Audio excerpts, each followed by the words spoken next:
Est-ce que tu penses que Erdogan peut réunir le monde musulman? Ouh là là. Ah, ça, c'est une question intéressante. Ça, c'est une question intéressante. Est-ce que Erdogan peut réunir le monde musulman? Allahu a'lam. C'est très très difficile de répondre à une question ou de discuter d'un sujet sur quelque chose qui ne s'est pas encore déroulé en fait. Vous comprenez, parce que là ça va être des théories, ça va être c'est assez compliqué. Moi je pense pas que Erdogan il a comme but politique. Déjà en Turquie, le gars il a déjà du mal à s'occuper de son pays parce qu'il faut pas croire. Le président turc, la composante turque, les composantes turques dans son pays, elles sont très diverses. Hein. Autant il y a des gens qui sont musulmans comme vous et moi, mais qui sont relativement en paix en Turquie. Autant il y a une branche très nationaliste turque qui est musulmane, paradoxalement, mais c'est vraiment des musulmans turcs extrêmement nationalistes, à un tel point qu'Erdogan l'avait répété à l'Assemblée nationale turque. Il avait dit « Je suis turc, mais pas turquiste ». Et j'avais aimé parce qu'il envoyait aussi un message aux gens de son peuple en leur disant « Écoutez, on est des musulmans, on est d'abord musulmans avant d'être turcs, avant d'être je sais pas quoi ». Donc Erdogan, il a aussi affaire, historiquement d'ailleurs, aux kémalistes de son pays, donc des gens qui sont viscéralement anti-religion. Wa salam alaikum, qu'Allah te préserve. Point d'interrogation. Oui, j'espère qu'Allah me préserve. Mais barakallahu fi Courti, merci à toi. Est-ce que c'était bien une sœur? Je ne sais plus. J'ai pas eu le temps de lire le pseudo. Barakallahu fik, merci. Mais oui, les points d'interrogation m'ont fait un peu rire. Mais barakallahu fi Courti. Qu'Allah nous préserve et qu'Allah te préserve. Mais pour le coup, Mustafa, lapsus révélateur.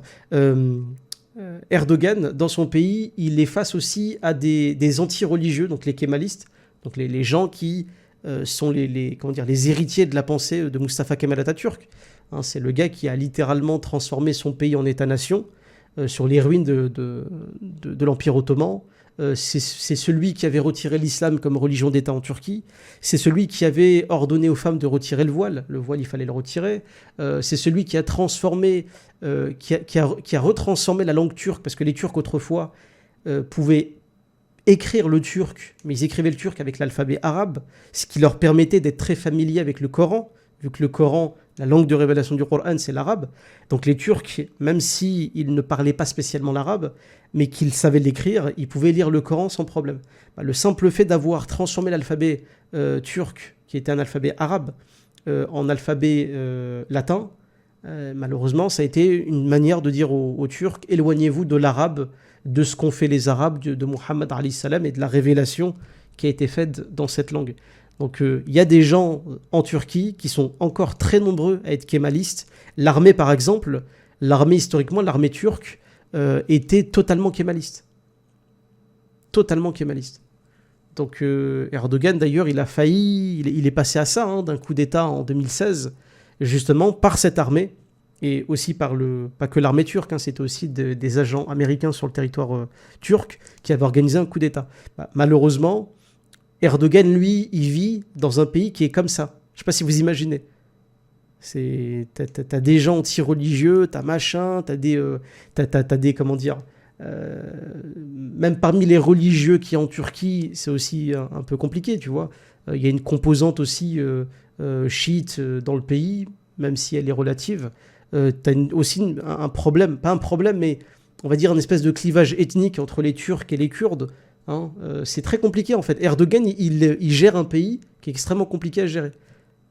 Et Erdogan, il a des ennemis de l'intérieur et aussi des ennemis qui sont surtout à l'extérieur de son pays.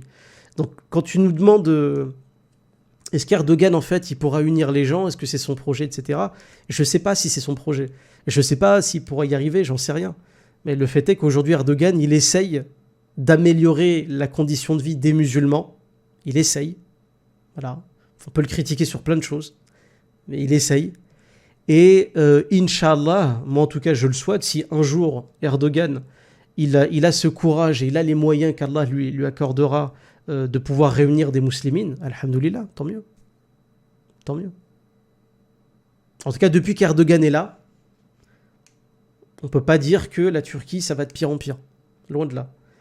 Et c'est d'ailleurs très bon signe que quasiment tous les pays d'Occident sont unanimes pour dire qu'Erdogan est un mauvais président. C'est intéressant. C'est-à-dire que quand la France estime que le roi du Maroc est un ami, il y a un problème. Quand la France estimait que Ben Ali était un ami de la France, c'est un problème. Quand la France dit que Sisi, en Égypte, est un ami de la France et de l'Occident, c'est un problème. Parce qu'on sait que toutes les personnes que je viens de citer, et notamment une partie du FLN avant le Hirak, c'était des vendus. Tout le monde le sait. C'était des vendus qui ont vendu l'honneur des musulmans et vendu leur peuple à des puissances étrangères. Erdogan, lui, c'est quelqu'un qui est factuellement détesté par cette même Occident. Je sais pas, moi je me dis c'est pourtant c'est bon signe en fait. C'est bon signe. Que Macron, qui persécute les musulmans dans son pays, estime que Erdogan est son ennemi, ça devrait peut-être nous faire réfléchir. Encore une fois, moi je dis pas qu'Erdogan est parfait, loin de là. Et je dis pas qu'il y a beaucoup de choses à critiquer dans son régime. Beaucoup de choses. Mais pour moi, c'est le moins pire. Ça reste le moins pire. Donc pour l'avenir, Akhi, je ne sais pas du tout si Erdogan, dans un avenir proche ou pas, il réunira les musulmans. Allahu a'lam. En tout cas, je lui souhaite. Et je souhaite d'ailleurs à tous les dirigeants qui sont un tant soit peu musulmans, je leur souhaite la même chose. Si un chef d'État musulman a les capacités, les moyens et la volonté de réunir les musulmans, on fera dua et on essaiera de le soutenir comme on pourra, Inch'Allah. Bien sûr.